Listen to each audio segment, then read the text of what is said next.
गुरुवारी राहुल गांधी काय नवं सांगणार? हायड्रोजन बॉम्ब फोडण्याचा राहुल गांधी यांचा दावा. मतचोरीचा राहुल गांधी यांचा दावा निघालाय फुसका. किरीट सोमय्यांकडून घुसखोरांना दणका. मालेगाव इथं घुसखोरांविरोधात 5 गुन्हे दाखल. उत्तर प्रदेश पोलिसांची कारवाई. अभिनेत्री दिशा पटाणीच्या घरावर गोळीबार करणाऱ्याचे एन्काउंटर. गाझियाबाद चकमकीत दोघे गुंड ठार.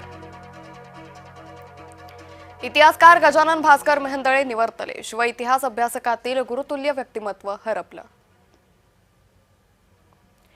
मराठी माणसाच्या संपत्तीत ठाकरेंची लुडबुड का? संपत्तीतली ठाकरेंची लुडबुड. उपेंद्र पावसकरला नापसंत.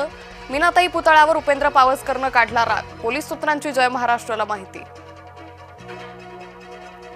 विनाकारण प्रत्येक गोष्टीचं राजकारण नको. फडणवीस यांनी ठाकरेंना सुनावलं. पुतळा विटंबनेनंतरचा उद्धव ठाकरे यांचा दावा निघाला पोकळ. नासक्या विचाराचा माणूस नासकच काम करणार. मनोज जरांगेंची भुजबळांवर मर्यादा सोडून टीका. कारण नसताना 2 समाजात वेगळं वातावरण. 2 समित्या करायची आवश्यकता होती का? आरक्षणाच्या मुद्द्यावर शरद पवारांचे सवाल.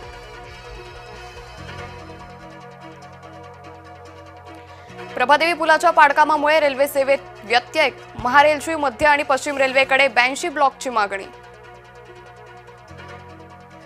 कर्नाटकात विजयपुरा इथं स्टेट बँकेवर मोठा दरोडा. 3 दरोडेखोरांनी केली 21 कोटींची लूट. 1 कोटीची रोकड, 20 किलो सोनं लुटलं.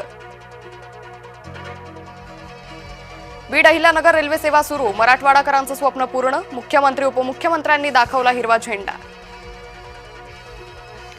पंतप्रधान मोदींमुळेच रेल्वेचं स्वप्न पूर्ण. मोदींनी 10 वर्षात 21,000 कोटी रुपये दिले. मुख्यमंत्री फडणवीसांकडून मोदींचं कौतुक.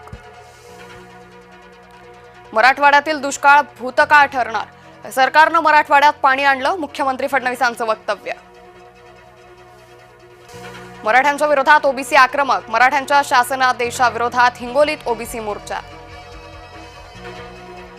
अजित पवारांच्या गाडीसमोर तरुणाचा आत्मदहनाचा प्रयत्न. ग्रामपंचायतीच्या कामाच्या चौकशीची शेखर थोरातची मागणी. बीडच्या नगर नाका येथील घटना.